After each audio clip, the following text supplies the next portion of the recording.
नमस्कार, आप देख रहे हैं हेडलाइंस इंडिया। मेरा नाम है विनोद शर्मा। सुप्रीम कोर्ट लोग पहुंचे थे कि यह जो कानून वक्फ का बना है, संसद से, पार्लियामेंट से, राष्ट्रपति के हस्ताक्षर के बाद इस कानून को रद्द किया जाए, लेकिन सुप्रीम कोर्ट ने इसको रद्द नहीं किया। हालांकि इसके लिए समय जरूर दिया है कि जो संशोधन हुआ है उस पर बातचीत करें, उस पर सरकार भी अपना जो पक्ष है वो रखे, लेकिन इसको आखिरकार किस तरीके से देखते हैं। शमून काशमी साहब मेरे साथ मौजूद हैं, उत्तराखंड में मदरसा बोर्ड के अध्यक्ष भी हैं। सर, कैसे देख रहे हैं आखिरकार जब से वक्फ की चर्चा हुई है, पहले बिल बनाने की चर्चा हुई, तब बड़ा हाव हल्ला मचा, अब बिल बन गया, कानून बन गया, अभी भी लोग संसद के बाद आप सुप्रीम कोर्ट में जा रहे हैं, वो कह रहे हैं कि साहब ये तो बिल्कुल चलने वाला है ही नहीं, इस बिल को तो सुप्रीम कोर्ट से रद्द कराना ही होगा, तभी मुस्लिमों का भला होगा।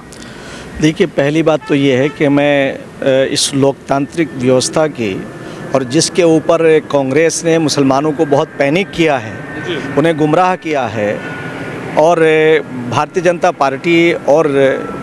जनता पार्टी के प्रधानमंत्री श्री नरेंद्र मोदी जी, उनके बारे में जिस तरह से प्रोपेगेंडा ये लोग करते चले आए हैं, विशेषकर मैं कांग्रेस की बात कर रहा हूँ। 1947 के बाद से जो बड़ा कार्यकाल मिला वो कांग्रेस को मिला, और कांग्रेस ने अपने ज़माने के अंदर जो उनके अपने मीडिएटर थे, जो उनकी मीडिएटिंग शिप करते थे, विशेषकर मुस्लिम पर्सनल लॉ बोर्ड और ये मुस्लिम ऑर्गेनाइजेशन, इन्होंने कांग्रेस के लिए बैटिंग की है और मुसलमानों को उन्हें वोट बैंक बनाया, मेन स्ट्रीम से काटा, अच्छी एजुकेशन उन्हें नहीं दी गई। अगर ये अच्छी एजुकेशन का प्रबंध उनके लिए करते तो जिस वक्फ संपत्ति के लिए कांग्रेस ने अपने कार्यकाल के अंदर एक कमेटी बनाई थी स्वर्गीय जस्टिस राजेंद्र सिंह सच्चर जी के नाम से, और राजेंद्र सिंह सच्चर जी ने ये कहा कि भाई मुसलमानों की जो हालत है वो बड़ी दयनीय है, तो जाहिर बात है कि वो सवालिया निशान कांग्रेस की सरकार पे ही लगता है। और जब ये सारे तथ्य सामने आते हैं तो फिर वो एक बात कहते हैं कि अगर उन्हें मेन स्ट्रीम से जोड़ना है तो उनके लिए कुछ काम करने होंगे। उन्होंने कहा कि जो मुसलमानों की प्रॉपर्टी है वक्फ के नाम से, जो तीसरे नंबर की प्रॉपर्टी है, यानी आर्मी रेलवे के बाद, तो अगर उसका सही तौर से उसका संरक्षण हो और उसकी आमदनी, उसकी अर्जित जो उससे आमदनी हो रही है 170 करोड़ रुपए, जो अब एक साल की आमदनी है, उसे बढ़ा करके 12,000 करोड़ किया जा सकता है, जिससे उनके इलाकों में हॉस्पिटल बन सकते हैं, स्कूल बन सकते हैं, कॉलेज बन सकते हैं, और उनके ज़रिए से उन महिलाओं को जिन यतीमों और मिस्कीनों के लिए उसे वक्फ किया गया था, उससे उन्हें मेन स्ट्रीम से जोड़ा जा सकता है। तो सवाल ये पैदा होता है कि आज कांग्रेस को मुंह दिखाने के लिए और विपक्ष को ये शर्म आनी चाहिए, गैरत आनी चाहिए कि आपके ऊपर आपके ही ज़माने के अंदर बनी हुई कमेटी ने आपको बताया कि आपने मुसलमानों को मेन स्ट्रीम से काटने में जो आपका रोल है वो बहुत अग्रणी रोल आपका है आज। और एक और चीज़ जो आपका रोल था कि वो ये था कि आपने कांग्रेस को खुश करने के लिए विपक्ष का वोट बैंक बनाने के लिए आपने मुसलमानों को उनकी हमदर्दी के नाम पर उन्हें वोट बैंक बनाने का जो नाकाम प्रयास किया, बल्कि कामयाब प्रयास रहा उनका।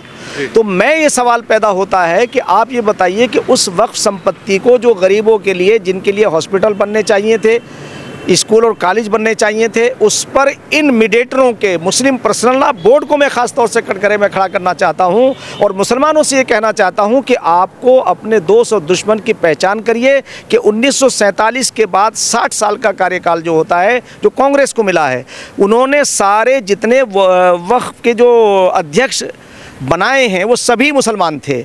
आप अगर देखें उनकी कि कोई भी आज तक के जो अध्यक्ष हैं, जो बोर्ड है, उनकी आय कि अगर आज आप उनकी इंक्वायरी करेंगे तो आपको ये मालूम हो जाएगा कि किसने खुरद बुरद किया है। तो मैं ये जानना चाहता हूँ कि मुसलमानों के नाम पे जो हितैषी बन कर के मुस्लिम जमातें आई हैं और आज भी वो मगरमच्छ के आंसू रो रहे हैं, वो मुसलमानों के लिए नहीं रो रहे हैं। उन्हें उनकी जो प्रॉपर्टी है, जिसे उन्होंने लीज़ पर एक 100 रुपए के लीज़ पर दिया और उसके ऊपर अपने मॉल बनाए, और जितने लोग भी हैं, अगर इंक्वायरी ईमानदारी के साथ अगर इंक्वायरी हो और मैं तो भारत की सरकार से ये निवेदन भी करना चाहता हूँ कि इन लोगों की इंक्वायरी होनी चाहिए जिनके बड़े बड़े एम्पायर खड़े हो गए, बड़े बड़े उनके कमर्शियल ऑफिस हैं और वो बहुत रसूख वाले लोग हैं। उन्होंने हमेशा सरकारों से अपने रसूख की बिना पर उन तमाम वक्फ संपत्तियों का नाजायज इस्तेमाल किया है।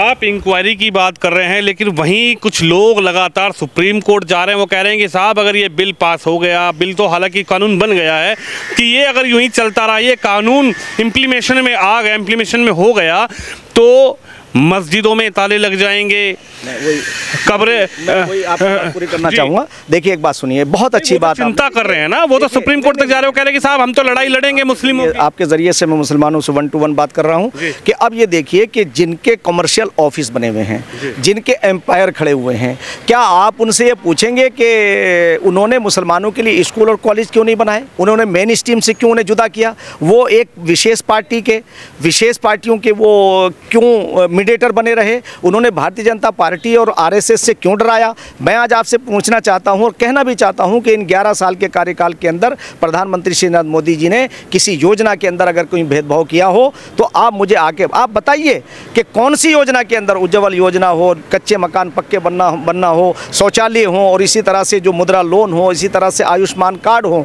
जितने भी योजनाएं हैं किसी भी एक योजना के अंदर मुसलमानों को नज़रअंदाज नहीं किया गया, कोई भेदभाव नहीं हुआ है। उत्तराखंड की बात मैं कर रहा हूं कि वहां मदरसों को हमने आधुनिक बनाने का माननीय मुख्यमंत्री श्री पुष्कर सिंह धामी जी के उस विज़न को, माननीय प्रधानमंत्री जी के उस कथन को, उस विज़न को आगे बढ़ाया कि मुसलमानों के एक हाथ में कंप्यूटर, दूसरे हाथ में कुरान। तो इन्होंने क्या किया, यानी मैं आपसे कह सकता हूं कि हमारे माननीय मुख्यमंत्री पुष्कर सिंह धामी जी, उन्होंने हमें उनके दिशा निर्देश में हमने मदरसों के अंदर इसीलिए धार्मिक एजुकेशन के साथ साथ NCERT के सिलेबस को लागू किया है, पढ़ा रहे हैं, ताकि वो बच्चे मेन स्ट्रीम से जुड़कर के कल इंजीनियर बने, डॉक्टर बने, IAS और IPS बने। और आज का मैं आपसे ये कह सकता हूं कि माननीय प्रधानमंत्री श्री नरेंद्र मोदी जी के नेतृत्व में चलने वाली सरकार बगैर किसी भेदभाव के कार्य कर रही है। जैसे मैंने अभी एक चैनल पे ये बात कही कि इतने शहर नहीं जितने दंगे होते थे कांग्रेस के कार्यकाल के अंदर, आज पूरा भारत दंगा मुक्त है, सुकून है, राहत है और शांति है। उसका नतीजा ये है कि 50 से ज़ायद बच्चे हर साल UPSC क्लियर करके राष्ट्र से जुड़ रहे हैं, राष्ट्रवादी विचारधारा से जुड़ रहे हैं, राष्ट्र की सेवा से जुड़ रहे हैं। और आने वाले दिनों में जो मदरसे हैं, मैं उत्तराखंड मदरसों को एक ऐसा, हम उस बोर्ड को एक ऐसा आदर्श बोर्ड बनाने पर लगे हुए हैं कि फिर जैसे हमारे यहाँ UCC आया, UCC का ताल्लुक इस्लाम से नहीं, इस्लाम से कहीं टकराव नहीं है, मुसलमानों से कहीं टकराव नहीं है। वहाँ के माननीय मुख्यमंत्री श्री पुष्कर सिंह धामी जी अगर UCC लेकर आए हैं यक्सा सिविल कोड, तो पूरा देश उसका अनुसरण कर रहा है और कोई भी प्रावधान ऐसा नहीं है जो इस्लाम से कहीं टकराता हो। अंकुश लगेगा कहीं पर कुप्रथाओं पर। ऐसे ही जो वक्फ अमेंडमेंट बिल बनकर के आज एक्ट बन चुका है, इससे ये परेशान है कि भाई अगर ये एक्ट लागू हो गया तो हमारे तो ज़मीन खिसक जाएगी। तो मैं इस पर एक बात ये कहना चाहता हूँ कि देखिए, न्यायपालिका और कार्यपालिका, मैं ये बात कह सकता हूं कि जो लोग ये कह रहे थे उनके मुंह पर जो है ताला लगना चाहिए कि मोदी जी या भारतीय जनता पार्टी जो तानाशाह कहने का प्रयास करते हैं, नाकाम प्रयास करते हैं, वो लोकतंत्र की मर्यादाओं का किस तरह से पालन करते हैं कि हर चीज का वो संवैधानिक जवाब देना चाहते हैं। इससे बड़ी और लोकतंत्र को जीने की और क्या चीज हो सकती है। यही कह रहे हैं विपक्ष की आखिर मोदी का और मुसलमानों का क्या तालमेल, मोदी का मुस्लिमों का क्या तालमेल। मोदी लगातार जब से आए हैं शरीयत में छेड़छाड़ कर रहे हैं, कभी 3 तलाक पर बात करते हैं, कभी हलाला पर बात करते हैं। अब देखिए वक्फ जो है वो मुस्लिमों से जुड़ा हुआ है, अब वक्फ पर बात कर रहे हैं। छोटे देखिए, आप एक बात बताऊँ आपसे, आप बड़ा अच्छा आपका सवाल कि मोदी जी और मुसलमानों का क्या ताल्लुक। मैं आपसे कह सकता हूँ कि मोदी जी, पहले तो मैं ये आपसे स्पष्ट कर दूँ कि कोई भी सरकार, ऊपर वाला जो है वो कहता है कि मैं तमाम संसार का मालिक, ब्रह्मांड का मालिक मैं हूँ। हम जिसे चाहते हैं उसे सरकार इज्जत के तौर से देते हैं और जिसे हम चाहते हैं उसे ये हम रेस्पेक्ट के तौर से। कुरान के अंदर एक चैप्टर है, आप बताइएगा, पूछिएगा, कुलिल्लाहुम्मा मालिकुल मुल्क, आगे पूछिएगा कि भाई कुलिल्लाहुम्मा मालिकुल मुल्क का तर्जमा क्या है, इसका अनुवाद क्या है। हम जिसे चाहते हैं, मालिक मुल्क हमारा है, हम जिसे चाहते हैं उसे इज्जत के तौर से देते हैं। तो मोदी जी को ये सरकार किसी ने सौगात में नहीं दी है, ऊपर वाले ने, उस मालिक के कायनात ने उनसे काम लेना है। और इनके जो गलत प्रोपेगेंडा करते थे, भाजपा और RSS से डरा करके मुसलमानों को जिस तरह से वोट बैंक बनाया, मैं 11 साल के कार्यकाल के अंदर पूछना चाहता हूं कि कहां मुसलमानों को कहीं कोई नुकसान हुआ है, एक आके बता दे, कोई आकर के बताए। हाँ, कुप्रथाओं पर अंकुश लगाने की बात है तो देखिए आपको बताऊं कि 3 तलाक अल्लाह को सबसे ज़्यादा नापसंद है। घरों में विच्छेद होना ये अल्लाह को सबसे, ईश्वर को, अल्लाह को, गॉड को सबसे ज़्यादा नापसंद यही चीज़ है।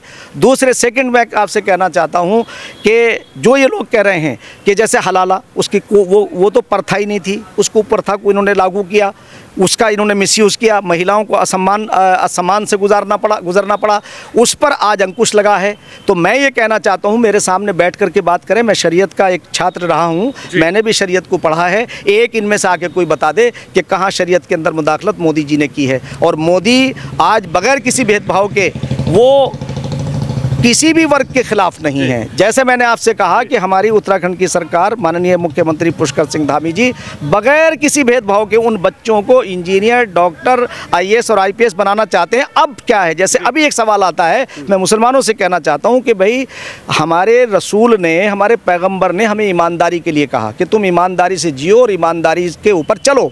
तो अगर ईमानदारी ये कहती है अगर 1 पैसा भी तुम्हें किसी ने दिया है तो उसका पूरे का पूरा हिसाब रखो। तो लीगल पर कार्रवाई नहीं है, इल्लीगल पर है।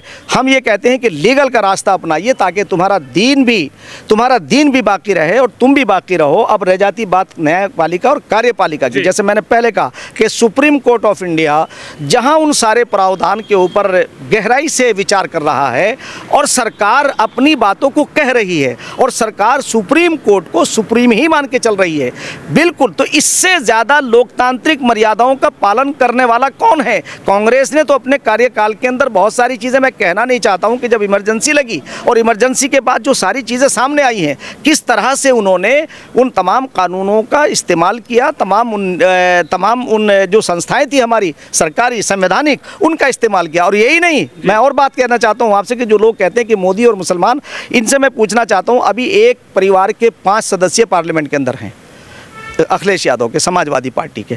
वो उन जगहों से हैं जहां 25%, 30%, 35% मुसलमानों की आबादी है। अगर ये उन जगहों पे मुसलमानों को टिकट देते तो वो मुसलमान जीत करके आते, मगर क्योंकि राजा तो इन्हें बनना है, फ़ायदा तो इन्हें उठाना है। उसके बाद से आप कांग्रेस को देख लीजिए, कांग्रेस ने वहाँ से अपना कैंडिडेट खड़ा किया, अपनी बेटी को और अपने बेटे को, सोनिया जी ने। और सोनिया जी राज्यसभा के अंदर एक परिवार के 3 लोग, तीनों के तीनों राजा बने हुए हैं। आपसे पूछना चाहता हूं कि वायनाड 80% मुसलमानों का एरिया है कि अगर किसी मुसलमान को टिकट देते तो वो जीत के नहीं आता। आप भारतीय जनता पार्टी के जब इलेक्शन आता है तो तुम एक लाइन खींच करके चलते हैं। वो लोग जो मीडिएटर हैं, मुस्लिम पर्सनल लॉ बोर्ड आदि जैसे संगठन, वो कहते हैं जो बीजेपी को हराए उसे वोट दो। भाई हम ये कहना चाहते हैं कि तुम उन्हें उनके हाल पे छोड़ दो, एक बार तो जिता करके अपनी दूरियों को कम करो। तो इसलिए मैं मुसलमानों से कहना चाहता हूँ कि ये सरकार आपके खिलाफ नहीं है, आपकी हितैषी है। इन्होंने यतीमों का, मिस्कीनों का, गरीबों का जो माल दबाया है, आज अगर उसे निकालने की बात आ रही है तो आपको सरकार के उससे रुझान को देखना चाहिए, उनकी नीयत पर शक नहीं करना चाहिए। बिल्कुल आखिरी सवाल आपसे यह है, कैसे देखते हैं जो मुर्शिदाबाद में हो रहा है वक्फ के नाम पर, इस बिल के नाम पर, इस कानून के नाम पर, जो मुर्शिदाबाद पश्चिम बंगाल से हिंसक तस्वीरें देखने को मिल रही है, उस पर आप क्या कहेंगे? और दूसरा बड़ा सवाल यह है कि जो लोग सुप्रीम कोर्ट गए हैं, जो आज सुप्रीम कोर्ट की बात मान रहे हैं, उनका ये कहना है कि ठीक है साहब, सुप्रीम कोर्ट में ही फैसला होगा, लेकिन जब बाबरी की बात आती है तो ओवैसी साहब कहते हैं कि वो थी, है और हमेशा रहेगी। ओवैसी साहब कह रहे हैं संवैधानिक है ये तो बिल्कुल। देखिए पहले बात तो मैं आपको बताऊं, यही तो मुसलमानों को गुमराह इसलिए तो किया जा रहा है, इसलिए एजुकेशन से दूर किया गया उन्हें। यही तो मेन पॉइंट इस पे आ जाता है सब घूम फिर के कि अगर मुसलमान पढ़े लिखे होते तो वो ओवैसी जैसे लोगों के और मुस्लिम पर्सनल लॉ बोर्ड जैसे मीडिएटरों के बहकावे में नहीं आते। आज उन्हें ये बताया जा रहा है कि तुम्हारी मस्जिदें बंद कर दी जाएंगी, तुम्हारे कब्रिस्तान खाली करा लिए जाएंगे, तुम्हारी खानकाहें जो है, तुम्हारे मज़ार उजाड़ दिए जाएंगे। ये एक मिथ है, प्रोपेगेंडा है। अगर मुसलमान पढ़े लिखे होते तो इनके बहकावे में नहीं आते। इसीलिए वो हिंसा जो है इसलिए की जा रही है ताकि उन्हें राजगद्दी फिर से मिले। वहाँ इलेक्शन होने वाला है, वो मुसलमानों का तुष्टीकरण इसी को कहते हैं कि उनके साथ कुछ करो नहीं। भाई आप मुझे बताइए कि 12,000 करोड़ रुपए की संपत्ति जो तीसरे नंबर की है, उस पर इन्होंने कॉलेज और अस्पताल और हॉस्पिटल और स्कूल क्यों नहीं बनाए? क्यों उन्हें 100-100 साल की लीज पर के इनके रिश्तेदारों को, जितने मुसलमान ये लीडर थे आज तक, जिस दिन मुसलमान ये समझने के लायक हो जाएगा उस दिन देर बहुत हो गई है। तो आज की सरकार, मैं समझता हूँ कि हम इस पे अवेयरनेस पैदा करनी चाहिए और हम मुसलमानों को समझाने का प्रयास कर रहे हैं, और उसका नतीजा है कि आज मैं उत्तराखंड के जब जाता हूँ, हर जगह हमारी मस्जिदों के इमाम, हमारे मदरसों के संचालक, आम मुसलमान हमारा स्वागत करते हैं। और वो ये चाहते हैं की बात कर रहे हैं, वो कह रहे हैं कि हम लड़ाई लड़ेंगे, सड़कों पर आना हो तो सड़कों पर लड़ेंगे। असल में यही बदनसीबी है, इसीलिए हमें अवेयरनेस लानी चाहिए और आपको इस पर रोल अदा करना चाहिए। वो क्या है कि वो जिन लोगों के लिए ये भलाई का काम होने वाला है, उन्हीं लोगों को सड़कों पे लाकर खड़ा कर दिया। मैं एक बात कहना चाहता हूँ, बस एक अपील करना चाहता हूँ मुसलमानों से कि इन भेड़ियों से अपने बच्चों को बचाएं। आपके बच्चे जब धरना और रजिस्ट्रेशन में जाएं तो आप ये ज़रूर देखो कि इनके बच्चे, ओवैसी साहब के बच्चे उसका नेतृत्व कर रहे हैं या नहीं कर रहे हैं, वो हैं या नहीं है।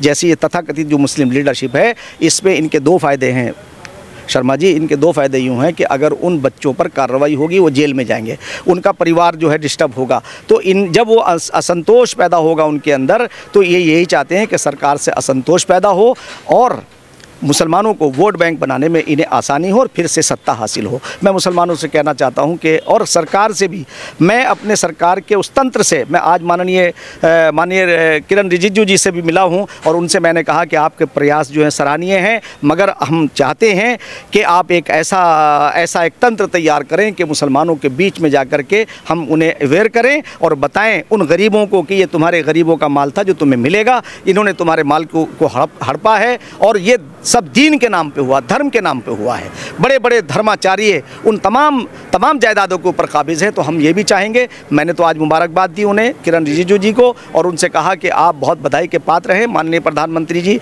और माननीय हमारे गृह मंत्री अमित शाह जी, कि आपने साहस और हिम्मत के साथ इस कानून को आपने कानून बनाया। मैं आगे जो सुप्रीम कोर्ट के अंदर जो बहस चल रही है उसको रद्द कराना छोड़ दीजिए। वो तो वोट पहुंच गए, तमाम लोग पहुंच गए, देखिए कांग्रेस पहुंच गई, समाजवादी देखिए मैं आपको बताऊं, उनका तो वोट बैंक का मसला है ना भाई। मैं आपको ये बता रहा हूं कि ये सरकार जो है वोट बैंक की धारणा से नहीं देखती है, ये उन्हें एक नागरिक समझती है। मेरा अनुभव है, मैं अपना अनुभव शेयर कर रहा हूं। और कांग्रेस ने तो मुसलमानों को जो है वोट बैंक समझा है, समाजवादी वोट बैंक समझती है। इसी तृणमूल कांग्रेस जो है वो अपने आप को, मुसलमानों को अपना वोट बैंक समझती है। तो मैं ये तो मुसलमानों से कह रहा हूं कि आप अपने बारे में भी सोचिए, अपने बच्चों के बारे में भी सोचिए। और जहां तक देखिए सुप्रीम कोर्ट का मामला, ये हमारी लोकतांत्रिक व्यवस्था की बहुत बड़ी जीत है। हम विश्व का सबसे बड़ा लोकतंत्र है और हमारे प्रधानमंत्री खुद संविधान का आदर करते हैं और पार्लियामेंट में कानून पास होने के बावजूद भी हमने जो है, हमारी सरकार जाकर के वहाँ खड़ी है, अपनी बात, अपना पक्ष रख रही है, अपनी बातों को मुदल्लल तौर से कह रही है। इससे बड़ी और क्या बात होगी। तो इसलिए मैं एक बात कहना चाहता हूं कि इसमें मुसलमानों को ये सोचना चाहिए कि इनसे सवाल करें जो तुम्हारे मीडिएटर थे 60 साल से, कि इन्होंने तुम्हारे लिए किया क्या है। देखिए हमारे साथ शम्मून काशमी साहब है, जिनका साफ ये कहना है कि सरकार कानून बनने के बाद भी सुप्रीम कोर्ट खड़ी है, जवाब दे रही है। दोनों पक्ष आमने सामने, एक पक्ष इस कानून को रद्द करवाना चाहता है तो वहीं सरकार इस कानून को बनाने के बाद भी कोर्ट में दलीलें दे रही है कि साहब ये कानून उन लोगों के लिए बहुत अच्छा रहेगा जिन लोगों को वक्फ की जो ज़मीनें हैं उससे लाभ नहीं मिला। शम्मून काशमी साहब ने अपनी बात रखी। आप भी इस खबर पर, इस वीडियो पर राय जरूर रखिए। कैमरामैन शिवम यादव के साथ विनोद शर्मा, नोएडा।